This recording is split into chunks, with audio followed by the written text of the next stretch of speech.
Grüezi und herzlich willkommen und gleich vorweg, Madeira hat sehr viel zu bieten, deshalb habe ich für euch 3 Episoden über die Insel und in dieser ersten sind wir im Südwesten und starten in Calheta.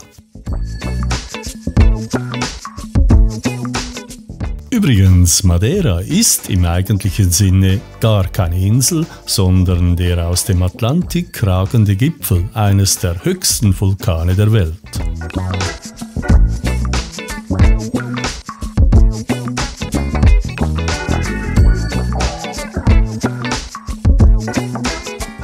Der Hafen hier in Calheta ist sehr schön anzusehen und in seiner unmittelbaren Nähe befinden sich einige empfehlenswerte Restaurants, Hotels, Tourenanbieter und Einkaufsläden.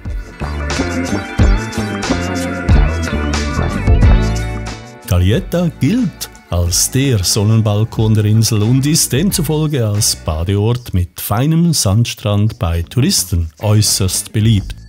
Der Sand allerdings wurde vom Festland Portugals sowie aus der Sahara eingeschifft, was wahrscheinlich wiederum den wenigsten Touristen bewusst sein dürfte.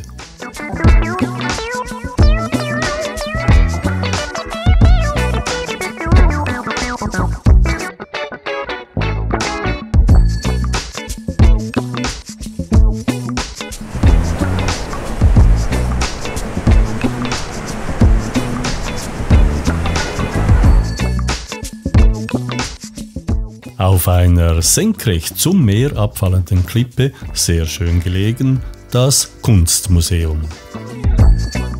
In dem puritanischen, modern gestalteten Gebäude wird zeitgenössische portugiesische Kunst gezeigt. Integriert ist ebenfalls ein Café, natürlich mit Meerblick.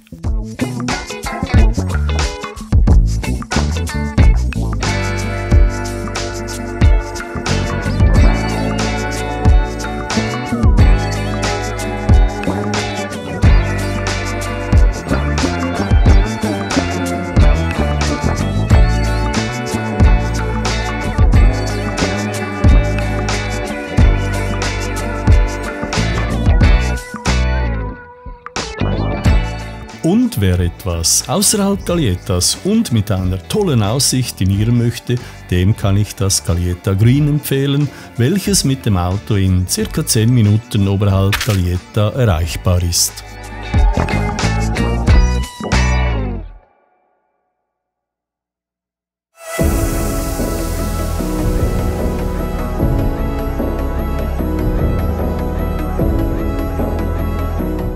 Okay.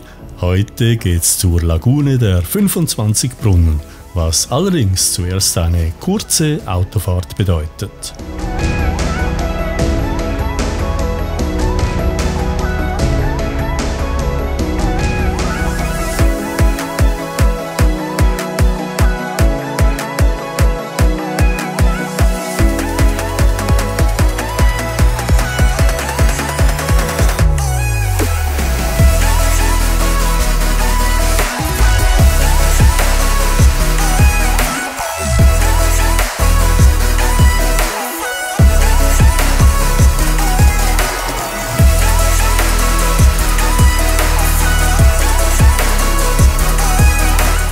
Ich parke das Auto bei einem kleinen Parkplatz auf der ER 211, was den Vorteil hat, dass der Wanderweg relativ flach zur Lagune führt. Na gut, 5,8 Kilometer und da wir ja auch wieder zurück wollen, sind es dann 11,6 Kilometer. Das passt.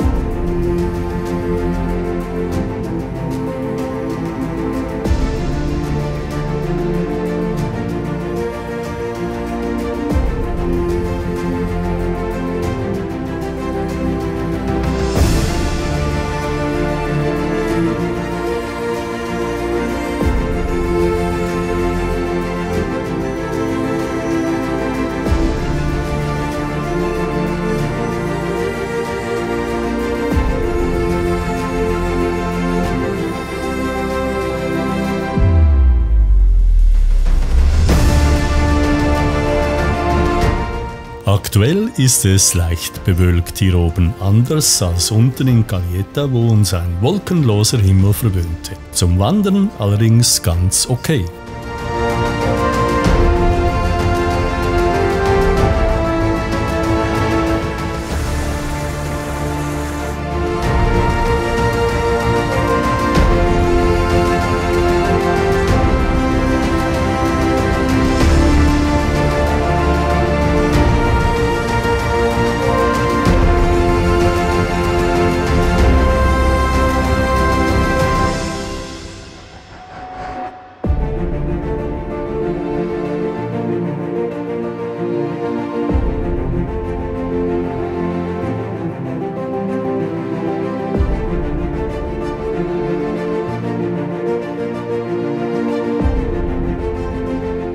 Bereits haben wir das südliche Ende des Tunnels erreicht. Circa 15 Minuten dauert der Marsch durch die relative Dunkelheit. Eine Taschenlampe oder Handy ist also empfehlenswert.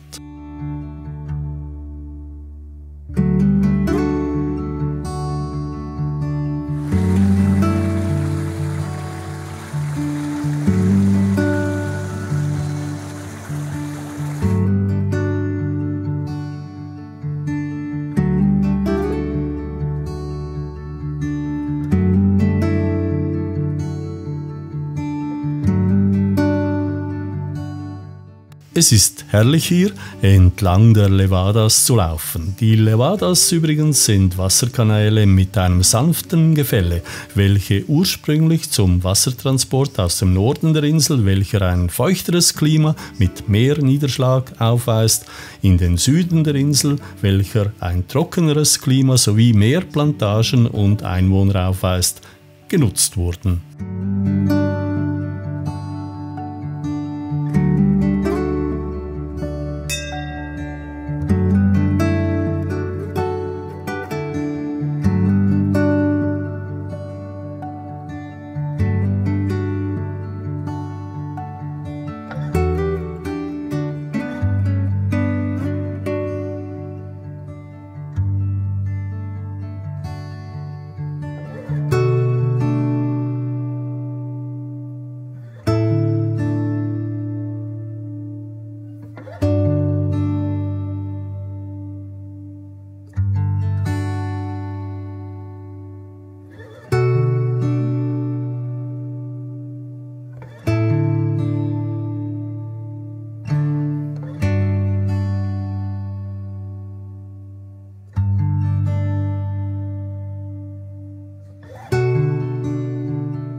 Die Lagune ist erreicht. Okay, sicher ist die Geräuschkulisse hier stark von der jeweiligen Wetterlage abhängig.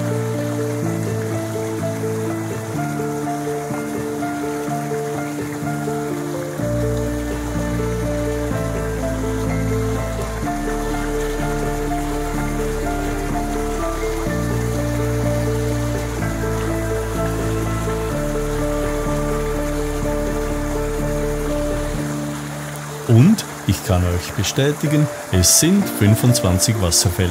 Ich hab's genau nachgezählt.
Am Aussichtspunkt Masapes kannst du einen fantastischen Blick auf die südwestliche Küstenregion genießen. Ja, und der Aussichtspunkt verfügt über einige beschattete Tische, Bänke und sogar einen Grill. Es ist ein idealer Ort, um sich zu entspannen und beim Picknick die unvergessliche Landschaft zu genießen.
Der Miradouro Lombado dos Marineros ist ein angenehmer Rastplatz am Ortsrand von Lombada dos Marineros und auch gleich am Straßenrand. Von hier hast du eine sehr schöne Aussicht in eine zur Küste führende grüne Schlucht. Eine Wasserzapfstelle und ein Grill ist vorhanden, jedoch keine sanitären Anlagen. Der Aussichtspunkt ist der perfekte Ort, um die wunderschöne Landschaft und die raue Atlantikküste zu bewundern.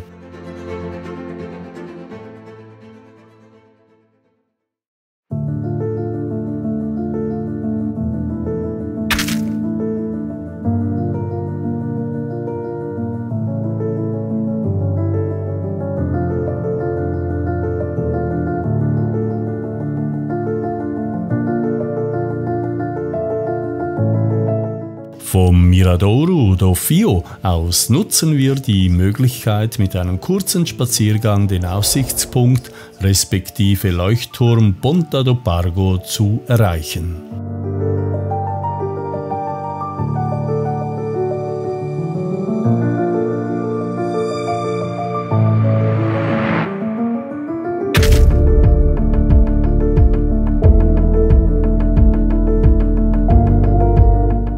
Der Leuchtturm von Ponta do Pargo befindet sich am ganz westlichen Ende der Insel und besteht seit 1922. Aufgrund seiner Höhe von 14 Metern und der Tatsache, dass er sich auf einer Höhe von 312 Metern über dem Meer befindet, ist er der höchste Leuchtturm Portugals.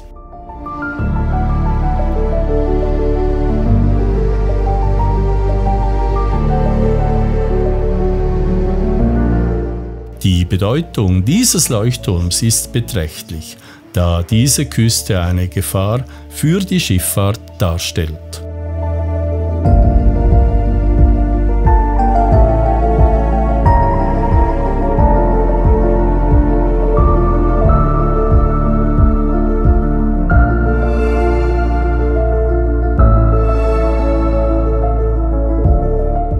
Genau 261,024 Kilometer von Ponta do Pargo im Atlantik in west-südwestlicher Richtung liegt der neue Koordinatennullpunkt der Schweizerischen Landesvermessung seit 1995.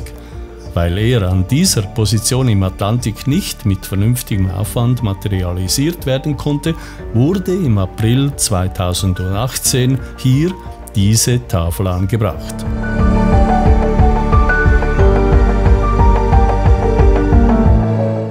Ich weiß nicht, ob es all diesen Besuchern bewusst ist, wie steil die Küste hier in den Atlantik abfällt.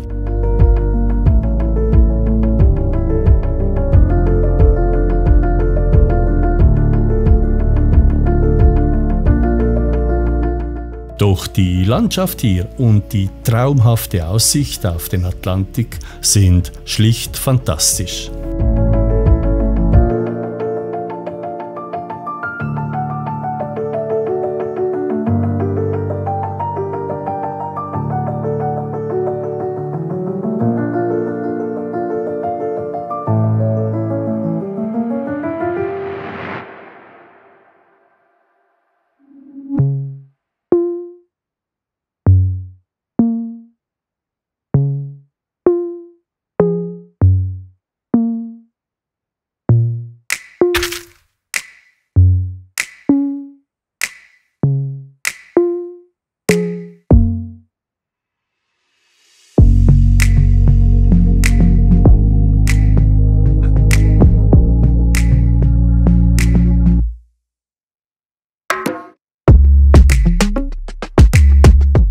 Vom Mirador da Garganta Funda aus führt ein leicht abfallender Pfad an die anliegende Klippe. Von da aus hast du eine sehr beeindruckende Aussicht über das Meer hin bis zum Leuchtturm Ponta do Pargo.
An der einsam gelegenen Kirche Cappella Nossa Signora de Boa Morte unterhalb von Lombarda Veglia startet ein ca. 10-minütiger Fußweg hinunter zu einem kleinen, aber sehr schönen Aussichtspunkt, der inmitten einer grünen Wiese liegt und dir einen fantastischen Blick auf die Westküste bietet.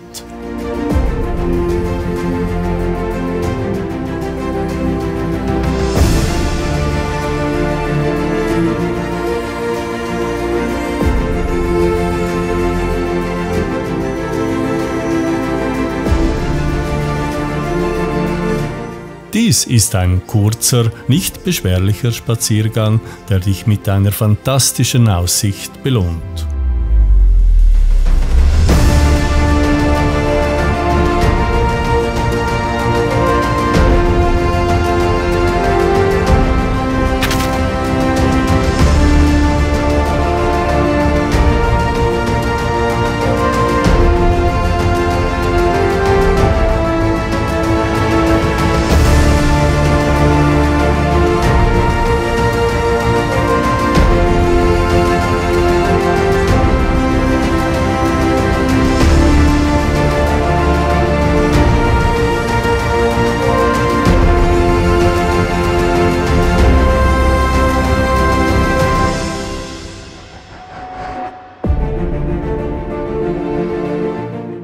Wir sind am Ende dieser Episode angelangt. Ich danke dir ganz herzlich fürs Zuschauen.